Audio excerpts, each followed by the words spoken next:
the 1-year anniversary of the invasion of Ukraine, sort of marked by two sort of polar events that happened concurrently within 24 hours. One was President Biden's visit to Ukraine, and the other was a speech by Vladimir Putin. Let's review both of those, I think, to help us take stock of kind of where we are 1 year out. Maybe start with Biden's visit. Tell us about what that meant, the import, and what it tells us about where the war is today. Yeah, so Biden's visit was a surprise. It was unannounced, and there was speculation that he might go to Kiev, but it is still an active war zone. Kiev is still the center of Russian missile attacks right now. So the decision to go to Kiev was quite courageous from the administration, and I'm sure that the security services of the White House might have been quite nervous about this. But it was such an important event for the Ukrainians who, after 1 year of war, are obviously exhausted, to see that the biggest supporter of Ukraine is taking the risk to come to Kiev. And it also draws a line for future US policy. So if Biden has already been in Kiev once, there's just no way that Kiev can be attacked again or come under threat of Russian occupation in any scenario that the United States can allow this to happen. So it draws a line in the sand which says, this is where we are right now, and whatever path this war takes, Kiev is standing and Kiev will be free. So it was a very strong symbolic message. Not too much on the policy side, no big announcements about fighter jets or anything, but the trip itself was the big symbol. So it's a sign of at least U.S. commitment, and of course other NATO leaders have been as well. Now, how about Putin's speech? What do you learn from, and what do you think some of the highlights or lowlights were, and what does it say about where Russia stands today? Yeah, it was one of those typical very long speeches by the Russian president, and comparing it to the speeches that he has given a year ago when the war broke out and he tried to explain why he is doing this, this speech was very much more of the same. I mean, there was no big mobilization effort there. There was no big effort to somehow reframe the conflict. And the only new element that was in the speech is that he has suspended Russia's participation in a major arms control treaty, which is not only of importance to the United States, but also of importance to Russia, because with its economy right now, Russia cannot afford a nuclear arms race. It was a big threat to bring in the nuclear again into the game, but shortly afterwards, the Russian Ministry of Foreign Affairs has released a statement that many of the provisions of this arms control New START treaty will remain in place. So again, it's more about trying to coerce the West to threaten an escalation from the Russian side than actually following up with concrete measures. Let's talk about how both Ukraine and Russia are holding up the people, the economy, the political support for the war. Let's start with Ukraine. You know, the big statement that we keep hearing is a symbolic statement that, Kyiv is still standing. That a year ago, it was expected to fall within days. That Vladimir Zelensky at one point said pointedly, "This may be the last time you hear from me alive." So what does this tell you about how Ukraine as a country is facing as they look into what is, by most accounts, going to be a very long road still ahead? Yeah, it is absolutely. What gives Ukraine strength at this moment is certainly that in the last year of war, Ukraine has been relatively successful. So there's this idea that this war is a stalemate with both sides going back and forth. But if we look at the broader picture, the last year was actually a success story for Ukraine, because in 3 to 4 waves, they have been able to push back Russia to a position which is still more than Russia had when it started this war, but is significantly less than it had in the initial months. But then again, the question is, how much further can Ukraine come? And while there is this pledge of Biden in Warsaw and Kiev to stay at Ukraine's side for as long as it takes, there will be US elections in 2024. And already now there is a Republican minority in Congress that is much less supportive of Ukraine, some of them openly hostile to the Ukrainian cause. So for Ukrainians, it is very clear that the support, to the extent that it's coming now, will not last forever. So it is the moment this year to liberate as much territory as they can, and at the same time to look towards the next goals that Ukraine has, which is for its domestic political development to one day become a member of the European Union. So for the future of Ukraine, this vision of where does Ukraine belong to, and is Ukraine a nation state and a statehood in its own right, are the most important questions. And Vladimir Putin has achieved exactly the opposite of what he wanted with this war. Ukraine is more united than it has been before the war broke out. I mean, after 2014, there was a lot of discussions about Russian-speaking Ukrainians having more pro-Russian views. This is gone, and even Russian-speaking Ukrainians are very much united in this cause. So this war has contributed more to Ukrainian statehood, and Vladimir Putin has contributed more to Ukrainian nation and statehood than many revolutions that the Ukrainian citizens had in the years before. But obviously the challenge of a war and of being under martial law for more than a year right now are there for Ukraine.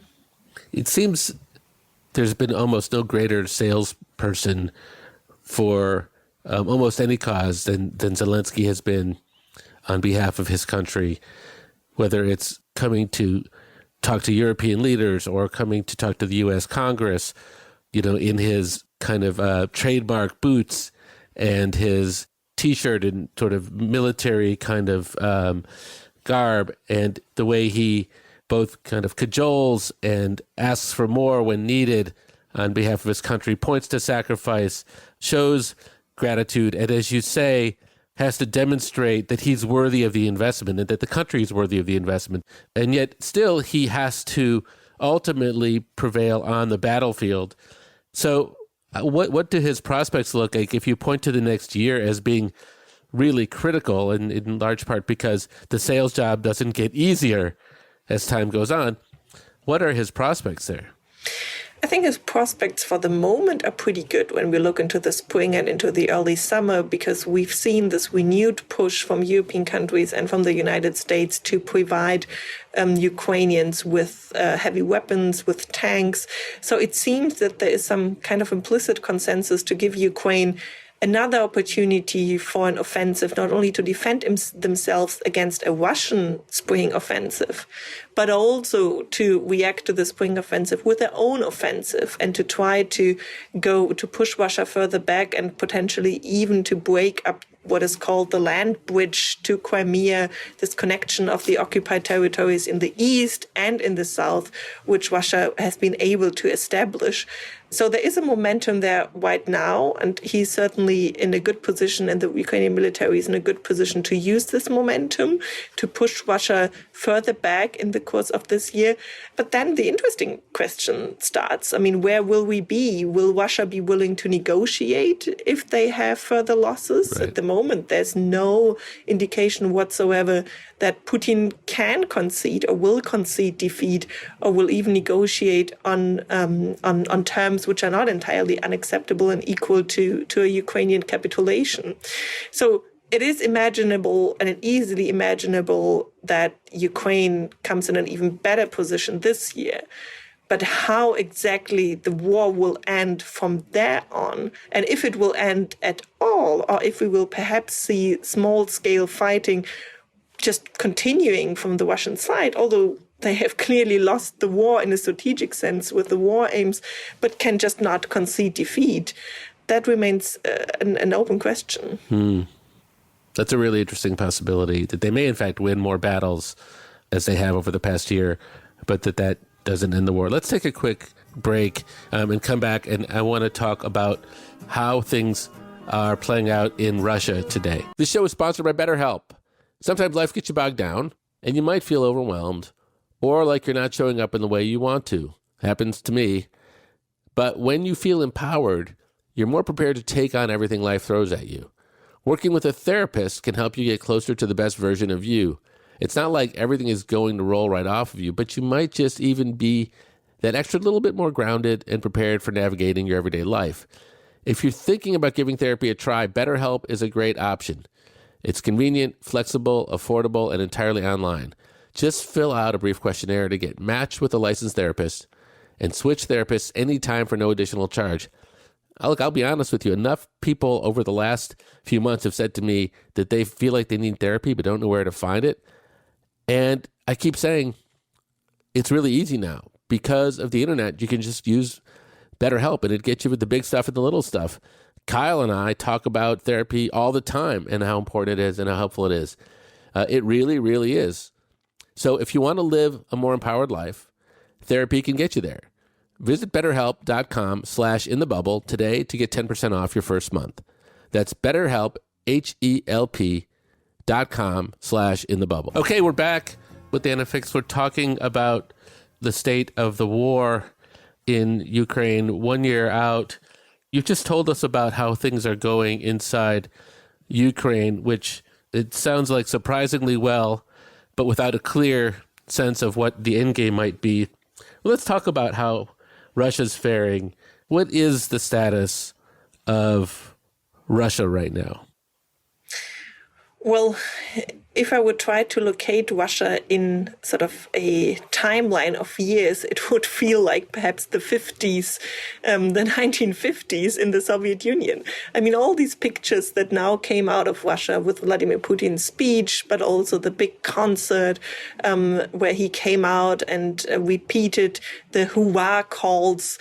It really very much feels, for someone, especially like me, who was born in the Soviet Union, it feels like back in time, back in the Soviet Union. And that's not by accident. That is because what the Russian regime tries is to fill the gap in ideology that they have with the reference to these old Soviet times, with the reference to the heroism of 1945, of the Great Patriotic War, as it is called in Russia.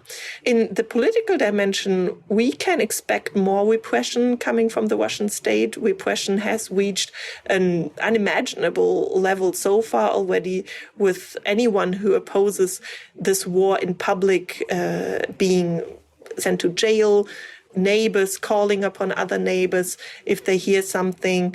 And that makes it very difficult for those parts of the Russian society who oppose this war to come out onto the streets on a big scale, because many have left and the others are afraid at home, which again is very reminiscent of Soviet times.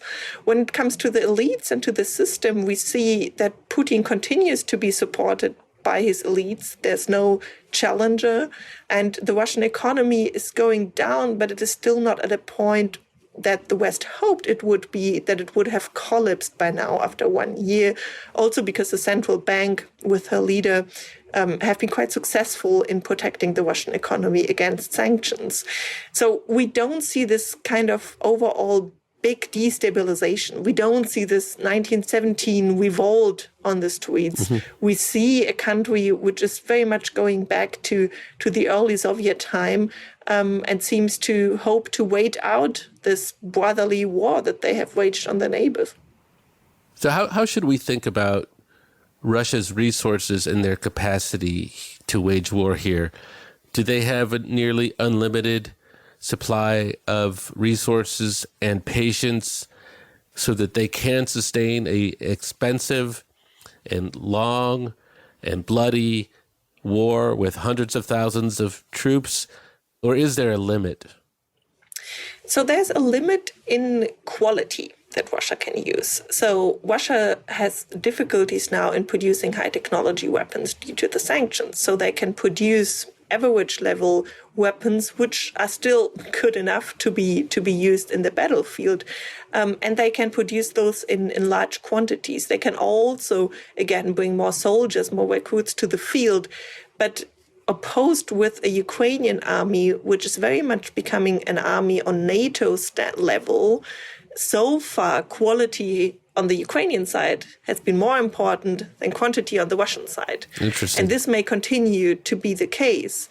And at the same time, the leadership can also not suddenly announce that they will recruit another, I don't know, let's say million of soldiers for this war, because they also have to be careful to not have too much of public discontent. Even in the first wave of mobilization, we've seen that this has stressed the regime. So they have to proceed gradually. They want the country to be on a wartime footing, the economy to be on a wartime footing, but they cannot from one day to another announce another 500,000, 1 million soldiers without risking discontent in their own country. What are the tactical victories that the Russians are looking for to really change the shape of this war from a war of attrition to something that they get a decided advantage? And what are their prospects for achieving those?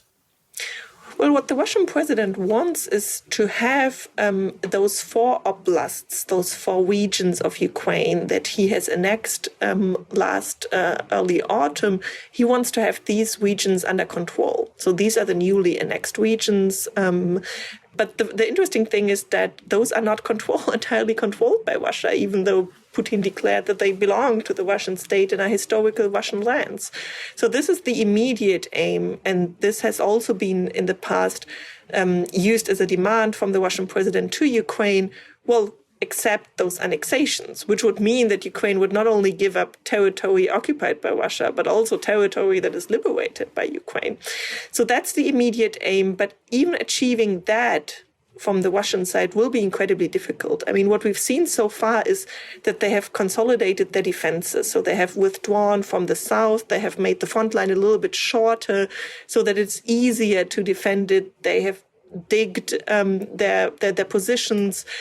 So they are better in defense, but that doesn't mean that they are actually better in offense. And we've seen in the past months that they have sometimes advanced only meters or kilometers for months, and it has taken such high casualties. And that's what we see right now, a lot of human cost on the Russian side, many cannon fodder thrown into this war to advance for only very limited territory. So I find the hope to have those 4 regions under Russian control unlikely for Russia to achieve. Yes, Putin certainly seems weaker, and I don't mean at home. I mean as a threat than he did at the start of this war and early on. How about NATO? How is NATO holding up, and what are the prospects for NATO to continue to hold up? Obviously, the winter time has been one of the big challenges, particularly in Europe, and all of the bombast about nuclear weapons and even the nuclear sites that Russia controls has got to be very concerning, as is public support. Mm-hmm. Yeah, for NATO, this is obviously the big revival of NATO after the end of the Cold War. I mean, NATO has tried out of area missions, but this really, the defense of Europe, the defense of this transatlantic space has been the core mission for NATO, and it is returning to its core mission. So it is certainly strengthened also by the accession of Finland and Sweden, if it comes about. So far, we still see Turkish resistance to Swedish NATO membership.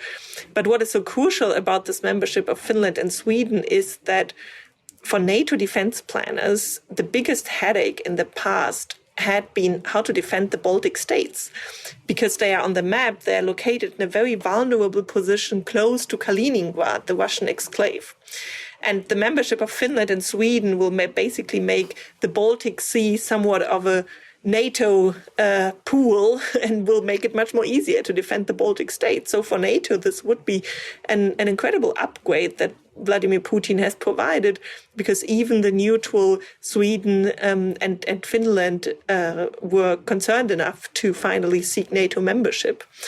And when it comes to the perspective for Europe, what was surprising this winter is that despite all the doom and gloom about Europe on gas, on refugees, on populism, European democracies are actually more resilient than expected. I mean, the gas storages are still filled.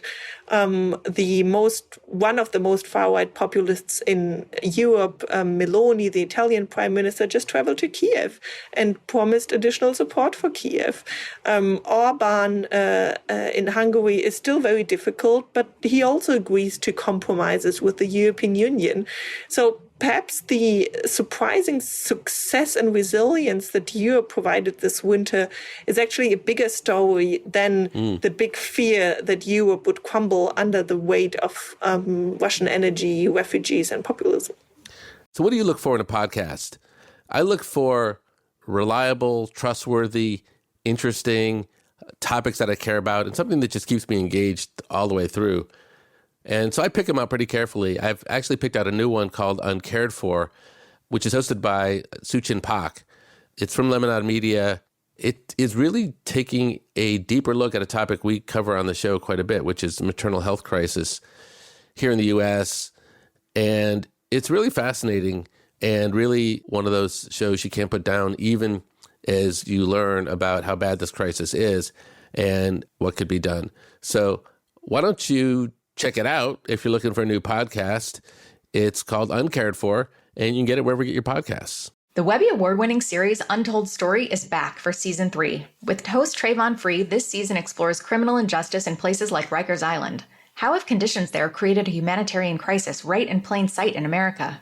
With leadership failing to keep detainees safe, Trayvon speaks with criminal justice reformers, activists, and attorneys on how we can enact change throughout communities. All 3 episodes of The Untold Story, Criminal Injustice from Lemonade Media are out now, wherever you get your podcasts. So you've talked about the Allies' ability to stick together and get through what was expected to be a very difficult winter. What are we learning about what support Putin has in the world and how material that support is from China, from Iran, from other nations?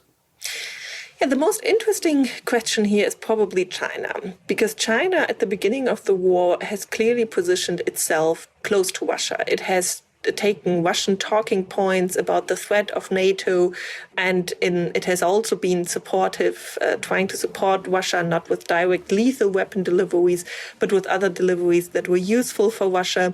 Also interesting is the position of other countries like India, countries, South Africa, Brazil, which have not been pro-Russian in the narrow sense of the word, but they have adopted a kind of, I wouldn't even call it a pro-Russian neutrality. I would call it a anti-Western neutrality.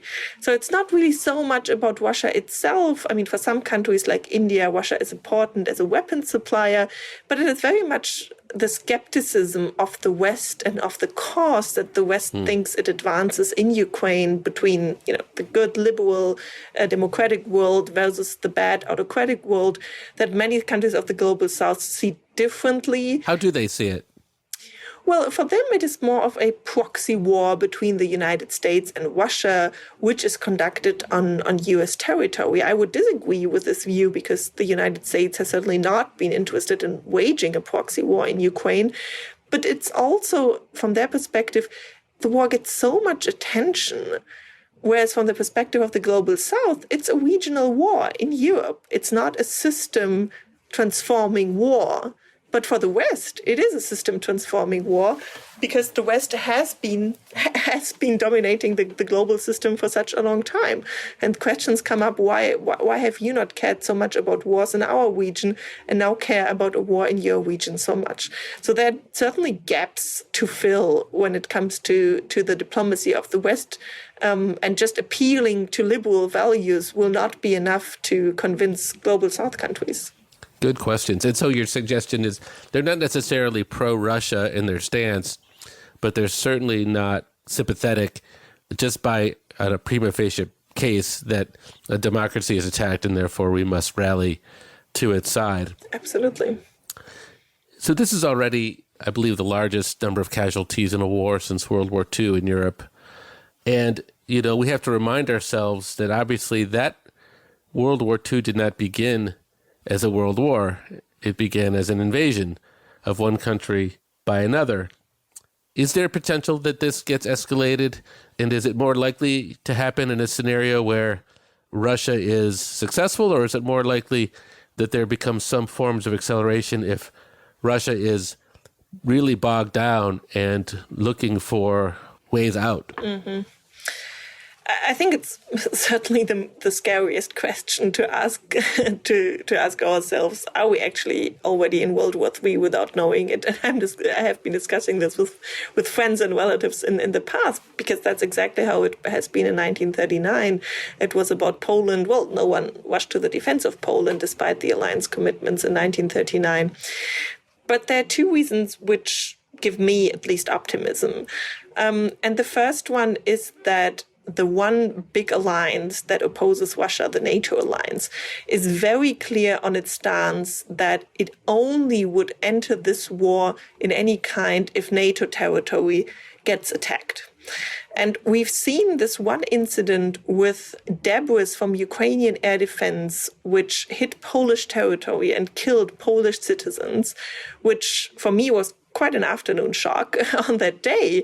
But we saw that both from the Western side, from the NATO alliance side, from Poland's side, but also from the Russian side, there was a lot of rushing to explain that this was not a Russian missile.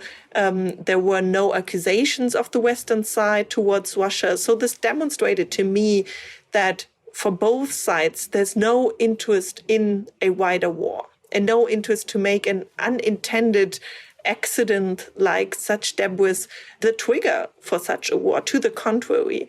And the same was the case with Biden's visit to Ukraine. I mean, Washington announced to Moscow a few hours before that Biden will be in Ukraine. So there are these kind of deconfliction measures, as they are called in this parlance, which still hold. That's a positive sign. And I also think that although it seems plausible to think, well, if we supply weapons, Stinger missiles, then we come to tanks, is the next step ground troops in Ukraine. I don't think that there is a gradual line to ground troops, because NATO ground troops is really the bright red line which will lead to exactly this escalation that no one wants to see. So far, I feel that there's a lot of restraint from all sides to keep the war limited to Ukraine.